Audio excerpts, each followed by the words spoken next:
안전수칙, 달달 외우고요. 서류도 완벽하게 갖춰놨는데 사고는 왜 자꾸만 반복되는 걸까요? 오늘 이야기는 바로 이 질문에서부터 시작합니다.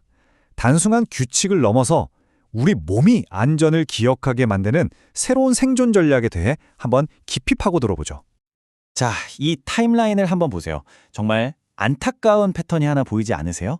2018년에 한 젊은 노동자가 비극적으로 목숨을 잃고 나서 법이 바뀌었습니다. 그리고 더 강력한 법까지 만들어졌죠. 그런데 몇 년 뒤에 바로 그 똑같은 장소에서 거의 똑같은 사고가 또 일어났어요. 법이 있는데도 말입니다. 대체 왜 이런 일이 벌어지는 걸까요? 그러니까요, 법은 더 엄격해졌고 처벌도 훨씬 무거워졌는데 왜 똑같은 죽음은 계속해서 반복되는 걸까요? 여기서 우리가 뭔가 근본적인 걸 놓치고 있다는 생각이 들지 않으세요? 법을 강화하는 것만으로는 해결이 안 된다면 도대체 뭘까요? 우리가 놓치고 있는 게. 자, 이제부터 그 답을 한번 찾아가 보죠. 첫 번째 단서는요, 바로 서류 속에 있는 안전과 현실 속 안전 사이에 이 엄청난 거리감에 있습니다. 이 문장이 모든 걸 말해주는 것 같아요. 규정은 존재했다. 서류는 완벽했다. 그러나 사고는 멈추지 않았다. 그러니까요, 모든 안전 규정이 서류상으로는 완벽하게 지켜지고 있었던 거죠. 근데 그게 다였어요. 안전은 현장이 아니라 그냥 캐빈의 서랍 속에 잠자고 있었던 겁니다. 결국 문제는 규칙이 없어서가 아니었던 거예요. 진짜 문제는 몸의 부재였습니다.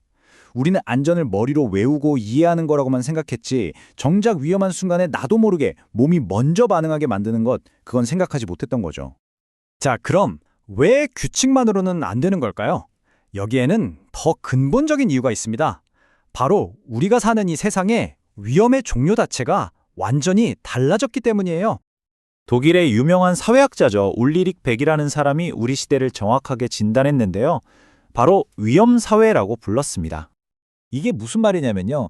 옛날의 위험은 태풍이나 가뭄처럼 자연이 주는 거였잖아요. 외부에서 오는 거요. 근데 지금 우리가 마주한 제조된 위험은요. 우리가 만든 시스템, 우리가 만든 기술, 바로 그 안에서 생겨난다는 겁니다.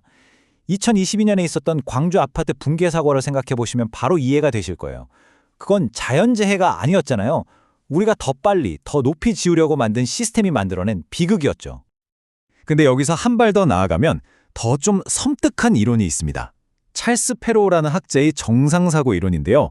이게 뭐냐면 발전소처럼 아주 복잡하게 얽히고 설킨 시스템에서는요. 사고가 어떤 실수가 아니라 그냥 필연적으로 일어날 수밖에 없는 정상적인 결과물이라는 거예요. 충격적이죠? 왜냐하면요. 시스템이 너무 복잡하고 모든 게 꽉 맞물려 돌아가다 보니까 정말 사소한 오류 하나가 우리가 상상도 못한 연쇄 반응을 일으켜서 시스템 전체를 무너뜨릴 수 있다는 겁니다. 그 어떤 매뉴얼로도 예측할 수 없는 방식으로요. 예전에 대구에서 크레인이 무너졌던 사고 기억나세요? 원인이 볼트에 생긴 머리카락 굵기의 실금 하나였어요. 바로 그런 겁니다. 자, 그럼 어떻게 해야 할까요? 규칙도 시스템도 한계가 있다면 도대체 해법은 어디에 있는 걸까요? 이제부터 그 대안을 이야기해 보려고 합니다. 답은 의외로 가까운 곳에 있습니다. 바로 우리 몸입니다. 오늘 우리가 살펴볼 내용의 핵심 개념이 바로 이건데요. 록신, 록슨이란 한자 그대로 풀이하면 몸에 기록한다는 뜻입니다. 안전을 머리가 아니라 몸에 새겨넣는 거죠. 이게 바로 패러다임의 전환입니다. 지금까지의 안전이 규칙, 매뉴얼, 체크리스트 같은 머리의 안전이었다면 이제는 본능, 감각, 반사신경 같은 몸의 안전으로 가야 한다는 겁니다. 지식이 아니라 기술로서의 안전인 거죠. 그리고 이건 그냥 하는 말이 아니라 과학적인 근거가 있습니다. 행동과학자 웬디 우드의 연구에 따르면요.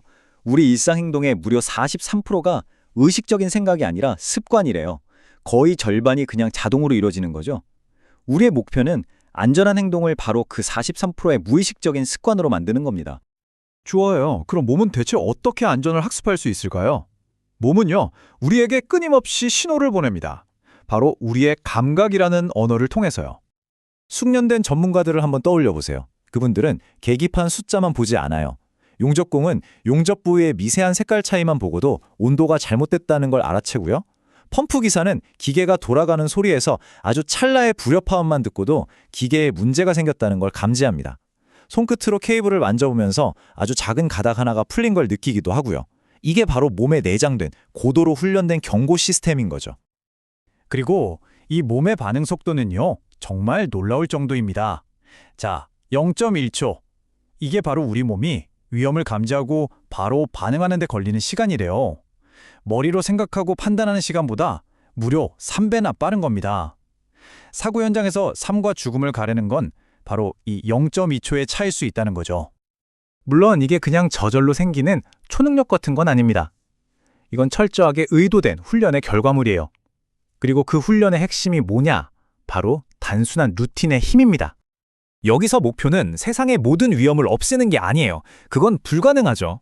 대신 위험한 상황에 맞닥뜨렸을 때 안전한 행동이 생각할 겨를도 없이 그냥 반사적으로 튀어나오게 만드는 것.